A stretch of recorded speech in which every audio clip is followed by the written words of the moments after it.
आजच्या निकालाबद्दल चे सकाळपासूनचे मथळे वेगवेगळ्या पद्धतीचे येत आहेत. मात्र प्रामाणिकपणे मला आजच्या निकालाबद्दल शून्य उत्सुकता आहे. मी शून्य अपेक्षा नाही, मी शून्य उत्सुकता असा शब्द उच्चारते. कारण हा निकाल इतक्या उशिरा लागत आहे. सन्माननीय सर्वोच्च न्यायालयाने निर्देश दिल्यानंतरही 13 ते 14 महिन्यानंतर वेळकाढूपणा करत ज्या पद्धतीने हा निकाल टोलवत आणण्याचा प्रयत्न केला गेला, ज्यामध्ये अगदी एक अधिवेशन म्हणजे शेवटचं अधिवेशनसुद्धा काढलं गेलं. हे सगळं पाहता justice delay is justice deny. उशिरा न्याय मिळणंसुद्धा अन्याय होण्यासारखं असतं. बाकी तो काय होणार आहे काय नाही याच्याबद्दल काही मला भाष्य करायचं नाही.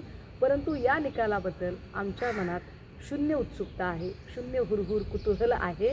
मला असं वाटतं की या निकालापेक्षासुद्धा येणाऱ्या निवडणुकीसाठी आम्ही खूप फोकस्ड राहून काम करणं जास्त गरजेचं आहे. राहुल नार्वेकरांनी 2 दिवसापूर्वी मुख्यमंत्र्यांची भेट घेतली होती. एकंदरीत त्यांनी त्यानंतर प्रसारमाध्यमांशी बोलताना सांगितलं की वेगळा निकाल लागू शकतो, तुमची जी अपेक्षा आहे त्याच्या वेगळा खरं तर जनतेला निकाल लागू शकतो. नाही, त्याच्यावरूनच आज जे शिंदे गटाचे लोक जे म्हणतात ना सत्यमेव जयते, खरं तर ते सत्तामेव जयते असं त्यांना म्हणायचं आहे. त्यामुळे एखाद्या लवादात एखादा निर्णय घ्यायचा आहे आणि ज्यांना ॲज अ जस्टिस म्हणून एक भूमिका अदा करायची आहे, जे निरपेक्षपणे न्यायदानाच्या खुर्चीमध्ये बसणारे आहेत, तेच जेव्हा एका बाजूच्या प्रतिनिधीकडे जाऊन भेटतात याचा अर्थ काय काढायचा.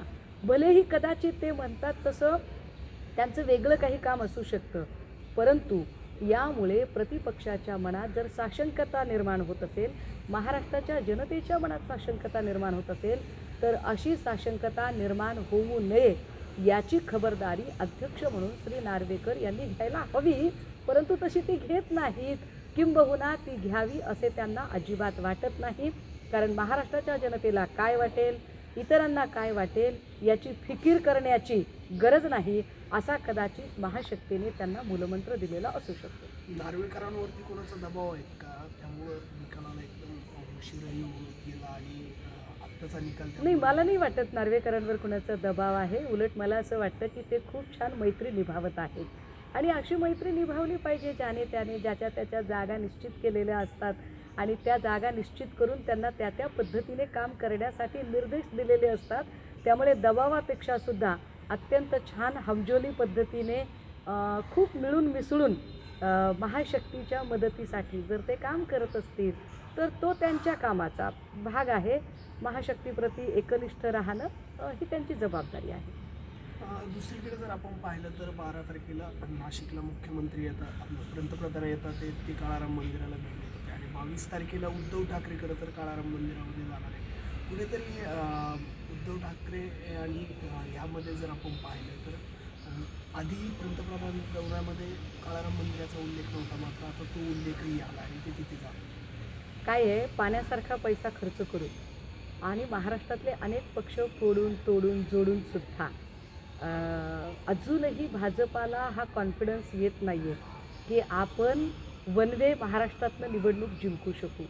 आजही त्यांना महाराष्ट्रातलं सगळ्यात मोठं आव्हान हे शिवसेना उद्धव बाळासाहेब ठाकरे पक्षाचं वाटतं. त्यामुळे साम दाम दंडभेद या सगळ्या नीतींचा अवलंब केल्यानंतरही धार्मिक कर्मकांड आणि धर्माचं राजकारण केलं पाहिजे. धर्म नावाचं कार्ड आपण खेळणं गरजेचं आहे असं भाजपाला वारंवार वाटतंय. कारण भाजपाकडे महाराष्ट्रात दाखवण्यासाठी कुठलंही धोरणात्मक काम किंवा धोरणात्मक निर्णय नाही आहेत. त्यामुळे धोरणात्मक निर्णय नसतील तर लोकांना धर्माच्या राजकारणात अडकून ठेवावं यासाठी त्या सगळ्या टॅक्टिक्स आहेत आणि मला असं वाटतं की त्यांनी त्यांचे गिमिक्स काय खेळायचे ते खेळावे. आमच्यासाठी धर्म ही राजकारणाची नाही तर